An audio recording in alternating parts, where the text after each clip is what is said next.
Hey guys, Lewis here. Today I am spending some time working on my personal productivity and trying to make sure that I can get more things done. By my very nature, I am bad at time management. I find it extremely difficult. I get distracted super duper easily. Ooh, a blue car.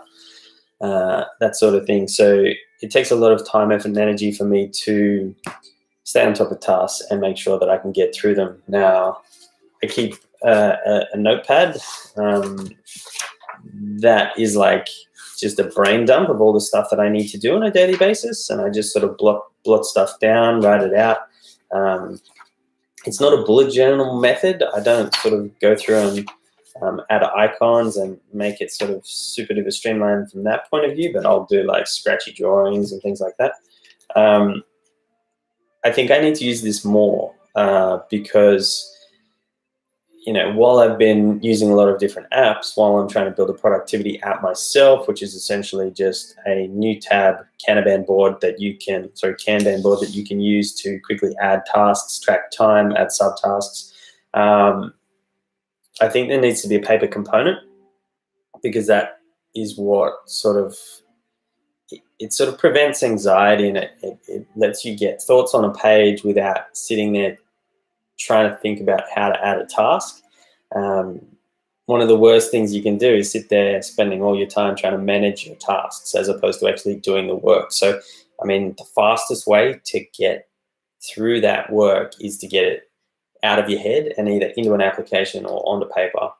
When it is in a position where you can have it out of your brain and then figure out how to tackle it, break it up into small, attainable little chunks, subtasks or subsections of an individual task, then you can work through the process of spending time formulating a plan of attack and then working through those individual tasks. So one of the things I want to do is talk more about productivity because I think it's a massive area that when done well, you can really make leaps and bounds in terms of the work and output that you get through. So taking the time to focus on my own productivity, starting to track things and understand where my time goes so that I don't end up in a YouTube rabbit hole or getting distracted by some other piece of work that I think I might need to do, but don't actually need to do to increase my output and increase the amount of work that I get through. I would say I'm remote. I'm not a remote worker as such. Like I have a home office. Most of my clients are in the city or around Sydney and New South Wales in Australia. And so, I can go to their offices and I can meet them and I can book in sort of Skype calls or telephone calls. But working from home really means I need to focus on my own productivity, and I need to make sure that I'm writing things down. I'm keeping accurate lists of things that I'm doing. I'm tracking time. So I think there's a few different ways you can track time. For me, I have sort of billable time. So customers and clients that are on an hourly billable rate. This is a rate that I've sort of agreed or stipulated to the client and they've agreed to.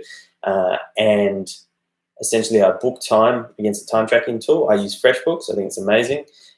And that time gets rolled up into an invoice and issued to them at the end of each billing cycle. Some clients are on weekly, some are on fortnightly, and some are on monthly.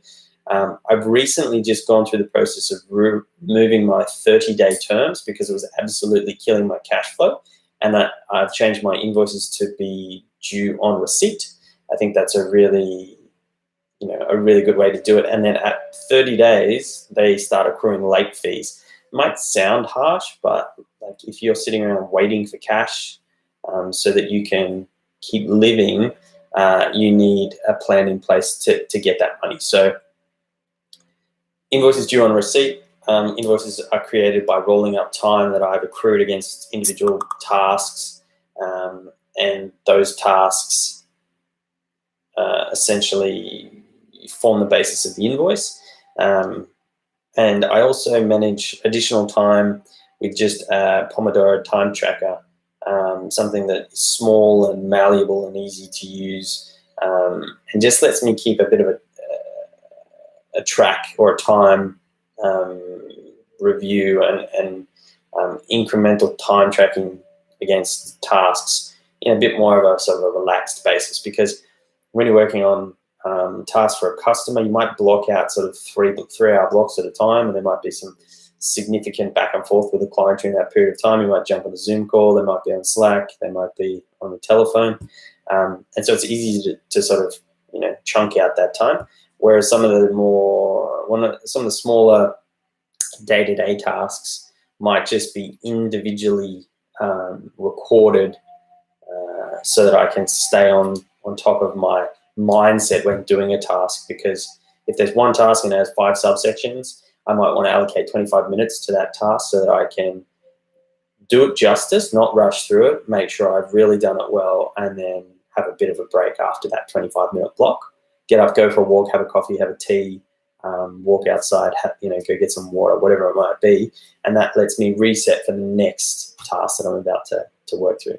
So if you'd like to see more of this productivity-based content, I'm also obviously still getting to grips with how to film this stuff. It's a pain in the ass, but hey, if I get something recorded on a daily basis, then that's a plus. And if I keep that consistency up, then yeah, hopefully everyone benefits from it, and I get into a bit of a rhythm and a bit of a flow, and can move forward from that point of view. Thanks for listening.